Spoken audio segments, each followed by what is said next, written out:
Assalamualaikum warahmatullahi wabarakatuh. Selamat datang di channel aku. Hari ini kita akan kembali belajar materi SKB Kesehatan dengan pokok bahasan imunisasi. Dan jangan lupa di akhir dari sesi ini akan ada latihan soal dan kunci jawaban. Oke, langsung saja ya kita masuk ke materinya. Imunisasi merupakan sebuah upaya untuk menimbulkan atau meningkatkan kekebalan seseorang secara aktif terhadap suatu penyakit sehingga bila suatu saat terpajang dengan penyakit tersebut tidak akan sakit atau hanya mengalami sakit ringan. Nah, imunisasi sendiri dibahas pada Undang-Undang Kesehatan nomor 36 tahun 2009 pada pasal 130 yang berbunyi pemerintah wajib memberikan imunisasi lengkap kepada setiap bayi dan anak. Dan pada pasal 132 setiap anak berhak memperoleh imunisasi dasar sesuai dengan ketentuan yang berlaku untuk mencegah terjadinya penyakit yang dapat dihindari melalui imunisasi. Dan ayat keempat, ketentuan lebih lanjut mengenai jenis-jenis imunisasi dasar sebagaimana dimaksud pada ayat 3 ditetapkan dengan peraturan menteri. Di sini yang dimaksudkan dengan peraturan menteri adalah Permenkes nomor 12 tahun 2017 tentang penyelenggaraan imunisasi. Lanjut ya, kita bahas lebih rinci lagi terkait Permenkes nomor 12 tahun 2017 tentang penyelenggaraan imunisasi. Nah, berdasarkan penyelenggaraannya terbagi atas dua, yaitu imunisasi program dan imunisasi pilihan. Imunisasi program adalah imunisasi yang diwajibkan kepada seseorang sebagai bagian dari masyarakat dalam rangka melindungi yang bersangkutan dan masyarakat sekitarnya dari penyakit yang dapat dicegah dengan imunisasi, yang terdiri atas satu, imunisasi rutin yang terbagi lagi menjadi imunisasi dasar dan imunisasi lanjutan. Kemudian yang kedua yaitu imunisasi tambahan dan yang ketiga imunisasi khusus. Selanjutnya tentang imunisasi pilihan merupakan imunisasi lain yang tidak termasuk dalam imunisasi program, namun dapat diberikan pada bayi, anak, dewasa sesuai dengan kebutuhannya. Oke, yang pertama kita akan bahas terlebih dahulu tentang imunisasi program. Yang pertama tentang imunisasi rutin yang tadi disebutkan terbagi lagi menjadi imunisasi dasar dan imunisasi lanjutan. Oke. Yang dimaksudkan di sini dengan imunisasi dasar yaitu imunisasi yang diberikan pada bayi yang berusia kurang dari 1 tahun. Di sini teman-teman bisa melihat jenis-jenis vaksin yang diberikan serta kapan pemberiannya. Yang pertama, ketika bayi berusia 0 sampai 24 jam atau kurang dari 1 hari, kurang dari 24 jam diberikan vaksin hepatitis B. Nah, di sini ada keterangannya bahwa sebelum pemberian hepatitis B harus diberikan vitamin K 2 sampai 3 jam sebelumnya. Ini fungsinya untuk mencegah terjadinya pendarahan. Nah, di sini lagi ada bulan pertama pemberian vaksin BCG dan polio 1. Bulan 2 diberikan DPT, HB dan HIB 1 dan polio 2. Kenapa polio 2? Karena sebelumnya telah diberikan polio pertama. Selanjutnya pada bulan ketiga DPT, HB, HIB 2. Jadi berurutan ya. Dan polio 3. Dan pada bulan keempat diberikan DPT, HB, HIB 3, polio 4 dan IPV. Oke, di sini ada DPT, HB dan HIB, ini ada 5 antigen D, P, T, HB dan HIB. Nah, antigen tersebut disatukan dalam satu buah vaksin. Jadi bayi memperoleh 5 antigen hanya dalam satu kali suntikan ya. Ini lebih efektif ya dibandingkan harus memberikan 5 jenis antigen. Kemudian ada IPV. IPV ini merupakan vaksin polio juga, tapi dia diberikan secara injeksi. Sedangkan yang polio yang tadi, polio 1, polio 2, polio 3, polio 4 diberikan secara oral. Makanya nama lain dari polio-polio ini adalah OPV, oral polio vaksin. Dan lanjut pada bulan 9 diberikan vaksin campak.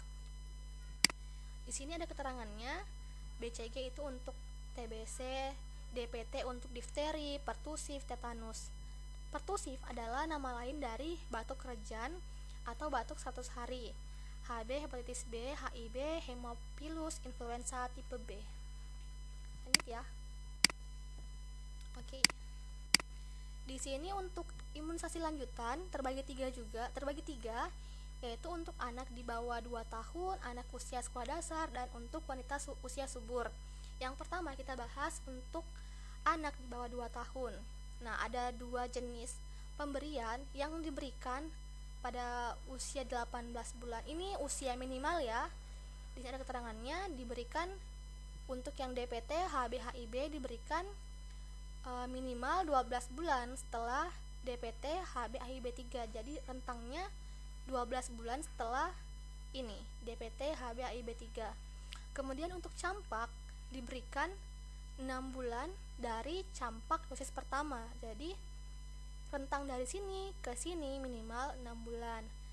Apakah harus 6 bulan? Boleh lebih, tidak boleh, asalkan usianya kurang dari 2 tahun. Oke, lanjut. Untuk imunisasi lanjutan selanjutnya adalah anak usia sekolah dasar. Jadi diberikan pada saat kelas 1 SD, kelas 2 SD, dan kelas 5 SD. Nah, kita lihat pada kelas 1 SD diberikan campak dan DT. DT ini difteri dan tetanus. Kemudian kelas 2 SD diberikan TD, yaitu tetanus dan difteri. Kelas 5 TD juga tetanus dan difteri. Bedanya apa sih? Nah, bedanya antara DT dan TD adalah dari segi jumlah dosis dari difterinya. Kita lihat di sini bahwa pada TD huruf D-nya lebih kecil, yang menandakan bahwa dosis dari vaksin difterinya lebih sedikit dibandingkan dengan DT. Kan ini huruf besar, ini huruf kecil. Untuk tetanusnya dosisnya sama, tapi difterinya yang TD lebih kecil jumlah difterinya. Oke, lanjut untuk wanita usia subur. Nah, ini agak rumit ya. Ada keterangan T1, T2, T3, T4, T5. Nah, untuk ini tidak semua orang harus, atau tidak semua wanita harus memperoleh vaksin wanita usia subur. Nah, di sini vaksin yang dimaksudkan di sini adalah vaksin TT atau tetanus toksoid. Nah, pada kondisi kapan kita tidak perlu untuk menerima vaksin TT, yaitu ketika status imunisasi kita adalah T5. Apa sih yang dimaksud dengan T5? Oke, di sini saya jelaskan sedikit. Ketika seorang anak atau bayi telah lengkap untuk imunisasi DPT, HB, HIB 1, HIB 2, HIB 3, maka status imunisasinya adalah T2. Kemudian ketika kita telah melewati ini DPT, HB, HIB pada usia kurang dari 2 tahun, maka statusnya adalah T3. Kemudian ketika kita juga telah melewati ini pemberian DT dan TD pada usia anak sekolah dasar, maka status kita adalah T4 dan T5. Jadi kesimpulannya, ketika kita belum lengkap status imunisasinya, belum mencapai T5, maka diberikan vaksin TT atau vaksin untuk wanita usia subur. Jelas ya? Kalau memang kurang jelas bisa ditanyakan di kolom komentar nanti. Nah, ini imunisasi rutin. Sekarang kita masuk ke imunisasi tambahan. Nah, ini tidak diwajibkan untuk semua orang memperoleh imunisasi tambahan. Kapan diberikan? Ketika ada kondisi backing fighting, crash program, dan PIN.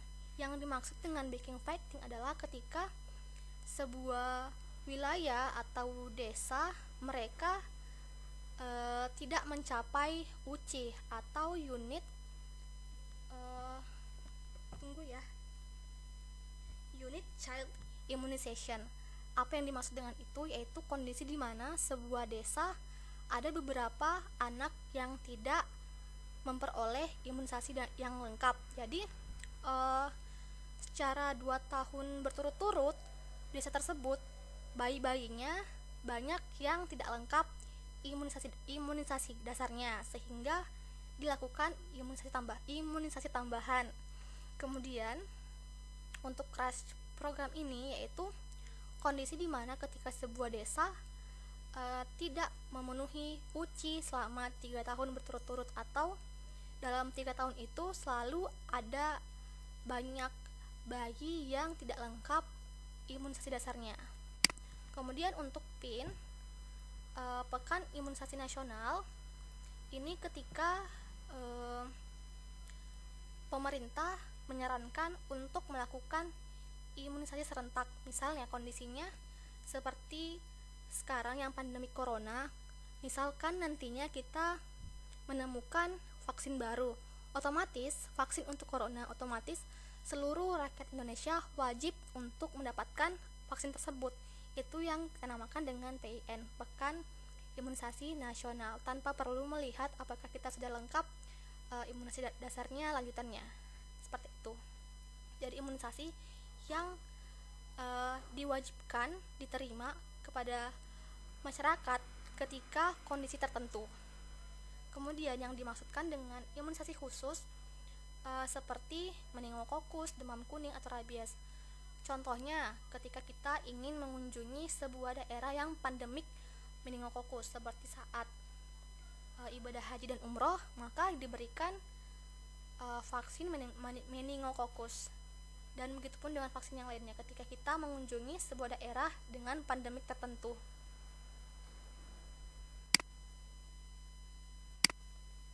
Nah, untuk yang imunisasi pilihan merupakan imunisasi yang di luar dari imunisasi ini, seperti MMR, difteri, dan lain sebagainya. Oke, itu tadi tentang imunisasi, tapi kurang lengkap rasanya kalau kita belum membahas tentang vaksinnya. Singkat saja, ini ada data terkait vaksin dasar yang diberikan kepada bayi. Nah, di sini ada suhu kestabilan dari vaksin-vaksin tersebut. Ini keterangan provinsi, kabupaten, dan kota kabupaten kota. PKM Pustu merupakan alur dari distribusi vaksinnya. Jadi misalnya ketika vaksin polio didistribusikan, ketika dia disimpan di provinsi, distribusinya baru berada di wilayah provinsi harus disimpan pada suhu 15 derajat minus 15 derajat sampai minus 25 derajat Celcius. Tetapi ketika telah sampai ke PKM atau Pustu, maka boleh disimpan di suhu 2 derajat sampai 8 derajat. Untuk yang vaksin yang lain, semuanya harus disimpan di suhu 2 derajat sampai 8 derajat Celcius.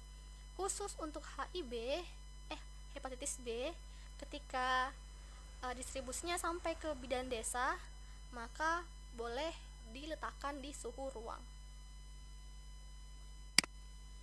Nah, ini adalah dosis, cara pemberian, dan tempat.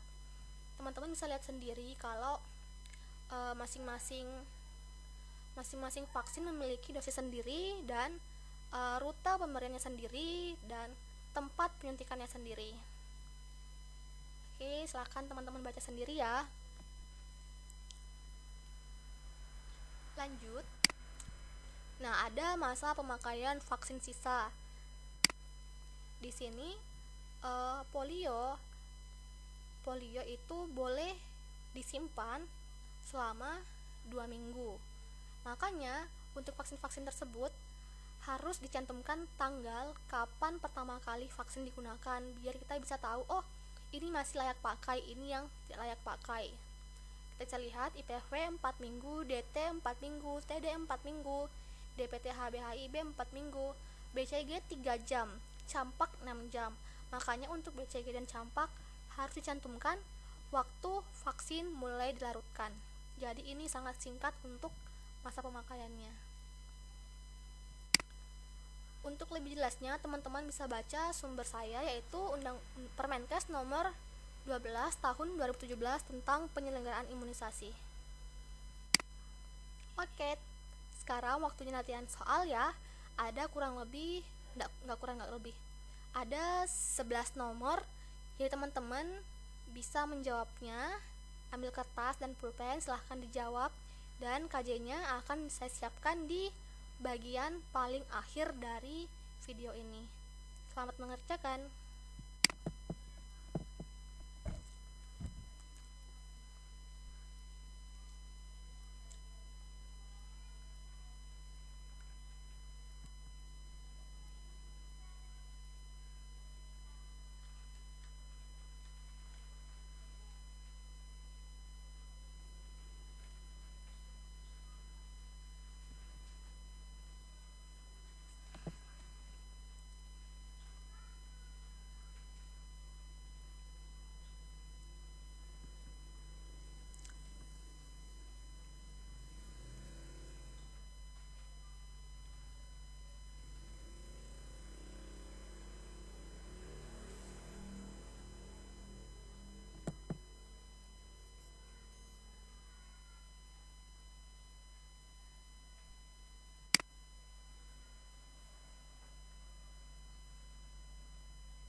Oke, ini dia kunci jawaban dari soal-soal yang tadi. Serahkan teman-teman untuk memeriksa sendiri ya.